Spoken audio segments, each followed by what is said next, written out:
Confidence නැති වෙලා වැඩ කරගන්න බැරි වෙන ළමයි කට්ටියක් ඉන්නවා. තාමත් chance එක තියෙනවා එක්සෑම් එක සුපිරියර් කොට දාගන්න. එක්සෑම් එක ලං වෙලා ඔයා FA එකකට යනවනම් හරිද? ෆිසික්ස් වලට මට කියන්න තියෙන්නේ. ඊට පස්සේ කෙමිස්ට්‍රි ගැන කියනවනේ කෙමිස්ට්‍රි සුබ දවසක් වේවා ඕගොල්ලෝ සියලුම දෙනාට.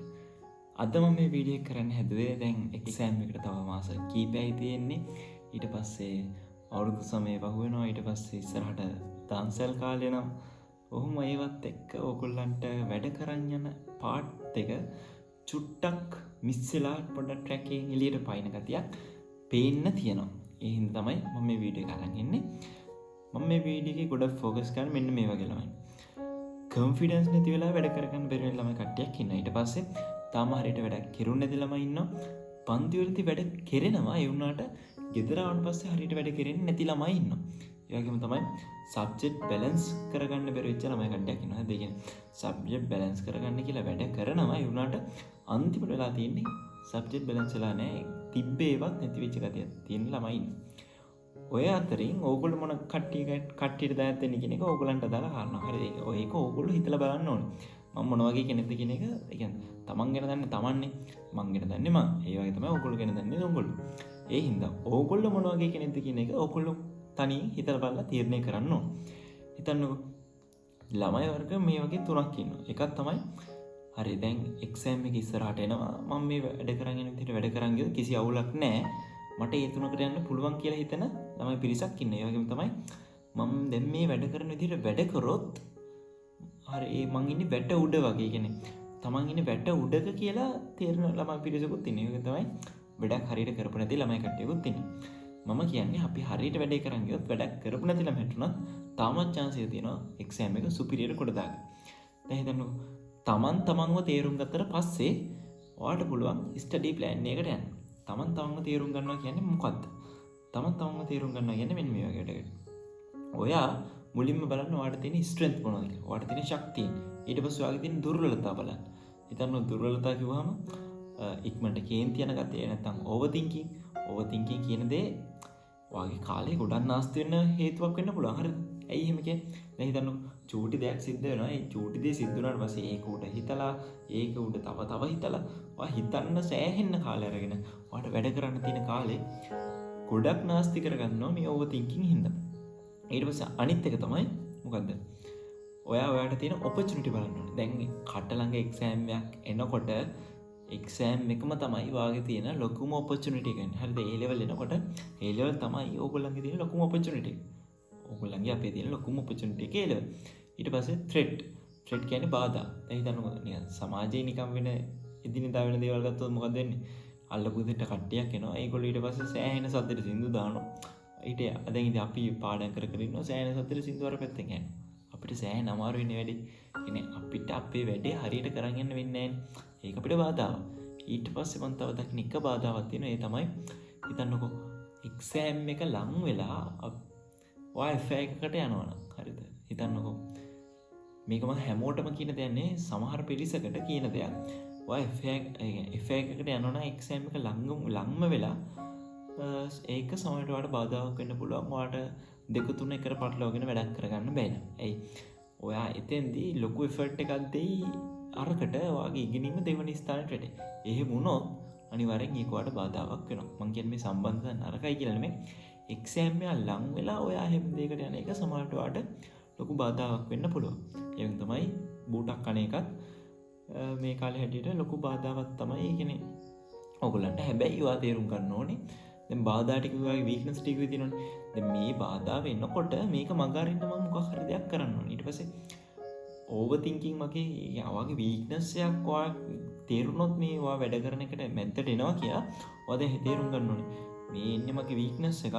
හරි දැන් මම මේ වීක්නස් එකට අහු වෙන්නේ නැතුව ඒක පැත්තකින් තියලා මගේ වැඩ ටික කරගන්නවා කියලා.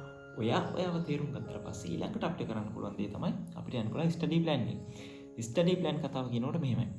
කෙමිස්ට්‍රි ෆිසික්ස් සබ්ජෙක්ට් එකම ගත්තාම අපිට ස්ටඩි ප්ලෑන් එක මේ විදිහට කියන්න පුළුවන්. හිතන්නකෝ කෙමිස්ට්‍රි ෆිසික්ස් බයෝ මේ තුනේම MCQ පාර්ට් ටික කරගෙන යනකොට අපිට හම්බ වෙනවා පොදු රටාව කියලා. දැන් හරිද? කියන්නේ මූලික රටාවක් හම්බ වෙනවා පොදු රටාව කියලා. ඒ කියන්නේ හැම අවුරුද්දකම ඇවිල්ලා තියෙන එකම වගේ ප්‍රශ්න ටිකක් ආපු ප්‍රශ්න අඩුම තරමේ 30ක් විතර තියෙනවා. ඉතින් මම කියන්නේ ඕගොල්ලෝ පුළුවන් තරම් පාස් පේපර් කරලා ඔයගොල්ලන් මේ පොදු රටාව සෙට් වුණොත් පොදු රටාවට වැඩ කරලා ඔයාට පුළුවන් MCQ 30කට වඩා ගන්න කිසි ගේමක් නැතුව ෂුවර් ඇන්ඩ් ෂොට් ගන්න පුළුවන්. එතකොට දැන් මම මුලින්ම ෆිසික්ස් වලට පොඩි ප්ලෑන් එකක් දෙන්න. හිතන්න ෆිසික්ස් වල MCQ ලකුණු වැඩි කරගන්න විදිහ තමයි දැන් මම කියන්නේ. ෆිසික්ස් සබ්ජෙක්ට් එක ගත්තාම ඔයා MCQ වැඩි කරගන්න මේ වගේ වැඩක් කරන්න. දැන් ක්ලාස් වල යුනිට් වයිස් නුගන්නන්නේ. ඒ යුනිට් එකක් ඉවර වෙනකොට යුනිට් එකක් ඉවරලා ගෙදර ආවට පස්සේ ගී කියන එකේ ඉස්සරගේ තියෙනවා MCQ 2500 පොත. මේ තියෙන ගී කියන එකේ ඉස්සරගේ මෙන්න මේ MCQ 2500 පොත අරගෙන ඒවා අද දවස් ඉගෙන ගත්ත පාඩමට අදාළ ඒ වැඩේ කරන්න. හරිද? ඒ කියන්නේ මේ ප්‍රශ්න ටික කරන්න. මේ වගේ ප්‍රශ්න ටික කරලා ඔයාගේ පාඩම සුපිරියට කොට දාගන්න. හරිද? ඊට පස්සේ ඔයාලට තව කරන්න පුළුවන් වැඩක් තමයි ගන්න 2011 ඉඳන් 2024ට යනකම් තියෙන A level pass papers ටික අරගෙන MCQ ටික කරගෙන යන්න. මම කියන්නේ මේ ටයිම් තියලා පැය දෙකක් තිබ්බ අපි දැන් 2011 පේපර් එක කරනවා. ඒ විදිහට කරන්න කියලා නෙමෙයි මම කියන්නේ. ගන්න කොලයක් අරගෙන මේ විදිහට ඒ කියන්නේ කොලයක් අරගෙන දෙකට බෙදලා ඔයා පළවෙනි ප්‍රශ්නෙට විවරණය දෙවෙනි ප්‍රශ්නෙට විවරණය ඔයාගේ විදිහට හදාගෙන යන්න. හරිද? ඔයාගේ උත්තරේ ගන්න, විවරණය ලියන්න, එහෙම කරගෙන ඉස්සරහට යන්න. ඊට පස්සේ කොහොම හරි ඔහොම කරගෙන යනකොට ඔයාට මේ මට හොඳට පුළුවන් පාඩම් ටිකකුත් තියෙනවා. හැබැයි මට හොඳටම බැරි හැබැයි මම ඉගෙන ගත්ත පාඩම් ටිකකුත් තියෙනවා කියන්නේ. ඔයා ඊට පස්සේ අන්න ඉතින් කරගෙන යනකොට ඔයා ඉගෙනගෙනත් ඔයාට තාම බැරි පාඩම් තියෙනවනේ. ඔන්න ඔයෙන් MCQ තියෙන්න පුළුවන්. ඒ වෙලාවට ඔයා කරන්න ඕනේ. කොලයක් ගත්තා මට මේ කැල්ල බෑ කියලා නෝට් ඩවුන් කරගන්න ඕනේ. හරිද? මට මේ කැල්ල බෑ. ඒක නෝට් ඩවුන් කරන්න. නෝට් ඩවුන් කරගෙන මොකද කරන්නේ? ඔයා පේපර් එක ඉවරලා අර නෝට් ඩවුන් කරගත්ත තියෙනවනේ. අන්න ඒකේ තියරි ටික බලන්න. තියරි ටික බලලා ආපහු වෙහිලා අර ගාන try කරන්න ඕන. ඊට පස්සේ ඔය වගේම තමයි තව තියෙන්න පුළුවන් ඔයා කියන්නේ full syllabus paper and A level paper එක. ඒතකොට තියෙන්න පුළුවන් ඔයා තාම ඉගෙන ගත්තේ නැති පාඩම්. ඒතකොට මොකද? ඔයා ඉගෙන ගත්තේ නැති පාඩමුත් තියෙනවනේ එතන. ඔයා කරන් තියෙන්නේ. ඒකත් නෝට් ඩවුන් කරගන්න. ඊට පස්සේ ඔයා දැන් නෝට් ඩවුන් කරගත්තනේ ඒක. ඔයා ඊට පස්සේ දැන් කරන්නේ ඔයා දැන් කවදා හරි පන්තිදී ඔය පාඩම ඉගෙන ගන්නවනේ. ඊට පස්සේ ඔයා නෝට් ඩවුන් කරගත්ත එකේ තියෙනවා ඔයා කරපු නැති ප්‍රශ්න ටික. ඇහිලා ඔයා අර ඉගෙන ගත්තට පස්සේ ඇහිලා MCQ එක කරලා බලන්න. ඊට පස්සේ එතනත් අර සිද්ධියමයි ඔයාට ඒක කරගන්න වෙනවා. තායි පොඩක් තියරි ටික බලලා ඇහිලා ආපහු කරගන්න. ඒත් කරගන්න බැරුණා කියලා හිතමුකෝ. ওই වෙලාවට ඔයා එක්ක රෝසස්ගේ විවරණ පොතක් පාවිච්චි කරන්න. ඒකේ ලස්සනට විවරණය කරලා දෙනවා. එහෙම නැත්නම් මම දැන් ගන්නවා ගොඩක් සර්ලා YouTube එකේ තියෙනවා වීඩියෝ මෙහෙම MCQ ඩිස්කෂන්. අන්න ඒකක් බලන්න. හරිද? එහෙම කළා මම හිතනවා ඔයාලට MCQ දැන් ඔයා ඉන්න මට්ටමට වඩා සෑහෙන ලකුණු මට්ටමක් වැඩි කරගන්න ඔයාට පුළුවන් වෙයි කියලා. ඒ වගේම තමයි ඊළඟට ෆිසික්ස් වල ස්ට්‍රක්චර්ඩ් පාර්ට් එක. ඇත්තම කතාව ස්ට්‍රක්චර්ඩ් පාර්ට් එක ගත්තොත් මේක අපි කියන්නේ ගෙදරින් අරන් යන ලකුණු කියලා. ගෙදරින් අරන් යන ලකුණු. ඉතින් කොහොමද ගෙදරින් අරන් යන ලකුණු ටික ගන්න? ප්‍රැක්ටිකල් 42ක් තියෙනවා. ප්‍රැක්ටිකල් 42 ඔයා කරන විදිහ අනුව තමයි මේක බලපාන්නේ. ප්‍රැක්ටිකල් 42 ඔයාට කොට දා ගන්න නම් මෙන්න අධ්‍යාපන දෙපාර්තමේන්තුවෙන් දුන්න මෙන්න මේ ප්‍රැක්ටිකල් ගයිඩ් එක ඔයා පාවිච්චි කරන්නම ඕන. හරිද? මේක පාවිච්චි කරන්නම ඕන. මේකේ තියෙන පොයින්ට් ටික ඔයා හරියට බලන්න. ඊට පස්සේ YouTube එකේ සර්ලා කරපු ඉගෙන ප්‍රැක්ටිකල් වලට කරලා තියෙන වීඩියෝ ගොඩාක් තියෙනවා. ඒ වීඩියෝ වලින් ඔයා මේ ප්‍රැක්ටිකල් ගයිඩ් එකේ තියෙන ප්‍රැක්ටිකල් ටික ඔයා කවර් කරගන්න. ඊට පස්සේ තව තියෙන්නේ DP education එකේම තියෙන වීඩියෝ. ඒකේ ඔයාට ප්‍රැක්ටිකල් එක කරන විදිහේ ඉඳන් පෙන්නනවා. කියන්නේ ප්‍රැක්ටිකලි කරන විදිහ පෙන්නනවා. ඒස හරිද? එතකොට ඒක ගොඩක් වටිනවා කියලා මම හිතනවා. ඊට පස්සේ තව ඒක තමයි ස්ට්‍රක්චර් වලට කරන්නේ. ඊට පස්සේ එසේ වලට කරන් තියෙන්නේ තර මම කිව්වා වගේම දැන් යුනිට් වයිස් අරගෙන ඔයාට කරන්න තියෙන්නේ එසේ වලට පුරුදු වෙන එක. හිතන්නකෝ ධාරා විද්‍යුතේ පන්ති ඉවරුනොත් ගෙදර ඇහිලා ධාරා විද්‍යුතේ ප්‍රශ්න 2011 ඉඳන් 2024 වෙනකම් ප්‍රශ්න. ඒ පේපර්ස් 15ක් තියෙනවා. පේපර්ස් 15 තුලේ 9 ඒ ප්‍රශ්නම තියෙනවා 15. ඔයාට එතකොට සාමාන්‍ය ධාරා විද්‍යුතේ පාඩමම සම්පූර්ණයෙන් කවර් වෙනවා එන්නේ ඒක නිසා.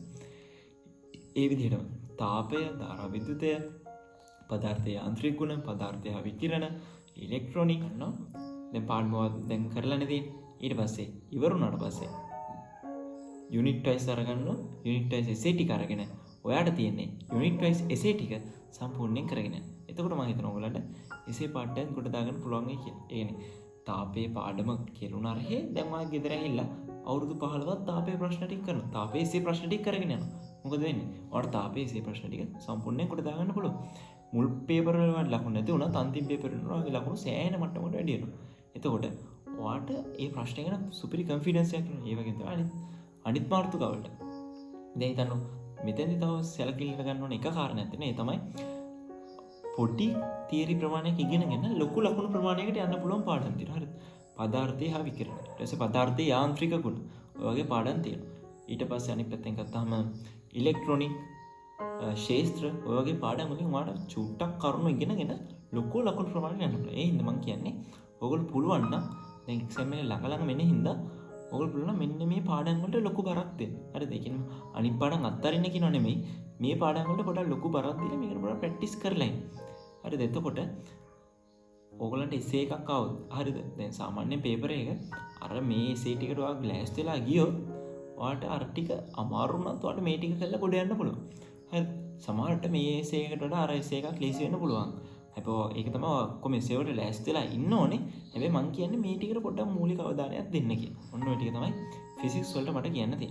ඊට පස්සේ කෙමිස්ට්‍රි ගැන කියනෝනේ. කෙමිස්ට්‍රි වලට කියන්න තියෙන්නේ ෆිසික්ස් වලට කියපු දෙයමයි MCQ කතන්දරේ ගන්න අවුරුදු 2011 ඉඳන් 2024ට යනකම් තියෙන පාස් පේපර් ටික MCQ ටික කරගෙන ටයිම් තියලා නෙමෙයි කරගෙන යන ගමන් එතකොට ඔයාලට හම්බ වෙයි ඔයාලට හොඳට පුළුවන් පාඩම් බැරි පාඩම් නෝට් ඩවුන් කරගන්න ඊට පස්සේ ඒකේ තියරි ටික බලලා ආපහු වෙන්නේ MCQ කරන්න. ඒත් බැරි වුණොත් මම කියන්නේ ෆාරිස් සර්ගේ මෙන්න මේ පහුගිය අවුරුදු 20ක තියෙනවා මෙන්න මේ විවරණ පොත. මේ විවරණ පොතේ ලස්සනට විවරණය කරලා තියෙනවා හැම විවරණයක්ම මේ විදිහට හැම විවරණයක්ම විවරණය කරලා තියෙනවා. ඔයාට තියෙන්නේ. ඔයාට තාමත් බැරුණොත් හරිද? ඔයාට ඒ කියන්නේ ඔයා හිතාගෙන ඉන්න විදිහට දැන් ඔයා තියරි එක බලලා ඉල්ලත් ඔයාට වැඩේ බැරි වුණොත් මේ වගේ විවරණ පොතක් කරගන්න ඔයාට ඒක විවරණය කරන්න විවරණය කළා මේ පොතෙන් බලාගෙන විවරණයක් හදාගන්න ඒ හදාගෙන ඔයා ඒ පාර්ට් එක හරියට කොට දාගන්න. ඊට පස්සේ එතෙන්දිත් ඔයාට හම්බ වෙන්නේ ඔයා තාම ඉගෙනගෙන නැති පාර්ට් අන්න ඒවා නෝට් ඩවුන් කරගෙන ඔයා ඉගෙන ගත්තට පස්සේ ඇහිල්ලා ආපහු MCQ එක කරන්න. මොකෝ MCQ එකක් කරනවා කියන්නේ එකකින් කැලලක් යනවා නෙමෙයි. ඇහිල්ලා ආපහු MCQ එක කරන්න. එතකොට ඔයාට ඒ පාර්ට් එක හරියට කොට දාගන්න පුළුවන්. ඒක තමයි MCQ වලට මට කියන්නේ. MCQ කරන්නේ අනික පාස් පේපර් විතර නෙමෙයි.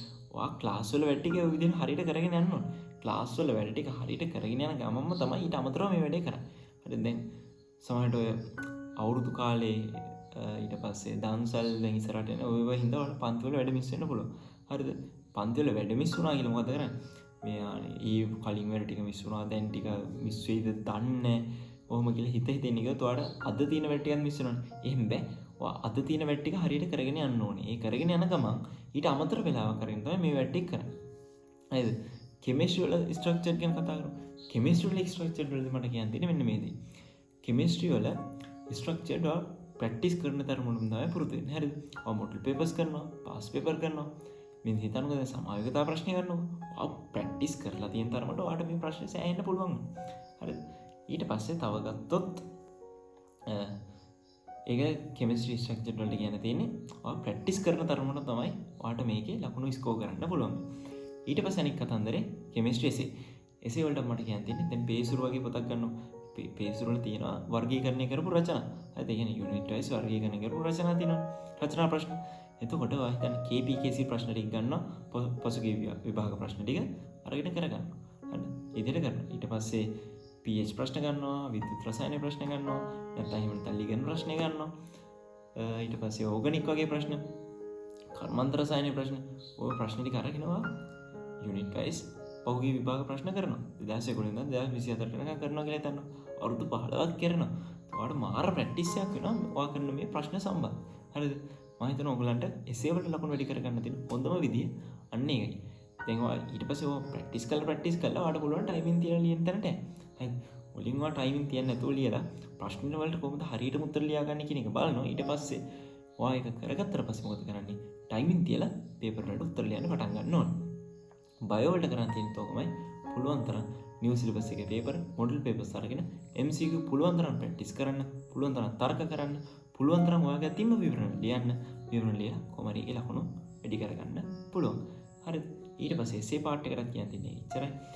ඔයා එසේ ලියන්න ඕනේ එසේ පාර්ට් එක කොට දාගන්න.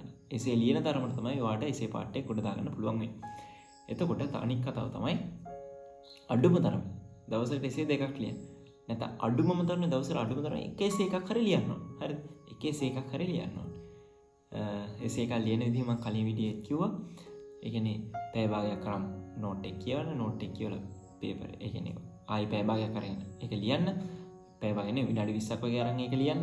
ලියලා අන්තිමට නෝට් එකේ තියෙන එකයි ඔයා ලියපු එකයි චෙක් කරගන්න. ඔයා ලියවිලා නැති පොයින්ට් තියෙනවනේ ඒව රතු පාටින් ලියා ගන්න. ලියලා වැරදිච්ච පොයින්ට් තියෙනවා ඒවත් රතු පාටින් ලියා ගන්න. ඊට පස්සේ ආපහු ඔයා ලියුව එක බලන්න. ඊට පස්සේ අන්තිමට තව දවස් 4-5ක් ගිහිල්ලා නැත්නම් සතියක් ගිහිල්ලා ආපහු මේ ප්‍රශ්නේ බලන්න. ඒ ප්‍රශ්න දාලා රචනා මාතෘකාව ඔයා ආපහු මතක් කරගන්න. ඒ මතක් කරනකොට ඔයාට ඒක හොඳට මතක් වෙන වුණොත් ඔයාට ඒ පාඩම මතකයි. මතක් වුනේ නැත්නම් ආයෙ අර තියෙන ඔයා ලියාගත්ත නෝට් එක ඊට පස්සේ පොතේ තියෙන නෝට් එක ඒක බලලා ආපහු කොහොම හරි ඒ රචනා ප්‍රශ්න කොට දාගන්න ඕන. ඔහොම තමයි රචනා ප්‍රශ්න ටික කොට දාගන්න තියෙන්නේ. මයින්ඩ් මැප් හදාගන්න. ඔයා රූප සමහරට මතක ඉන්නවා මේ පොතේ තියෙන පොයින්ට් ටිකට වඩා. හරිද? ඒ කියන්නේ රූපේ දකිනකොට පොයින්ට් ටික ඔක්කොම මතක් වෙන හැටිකුත් තියෙනවා. හරි.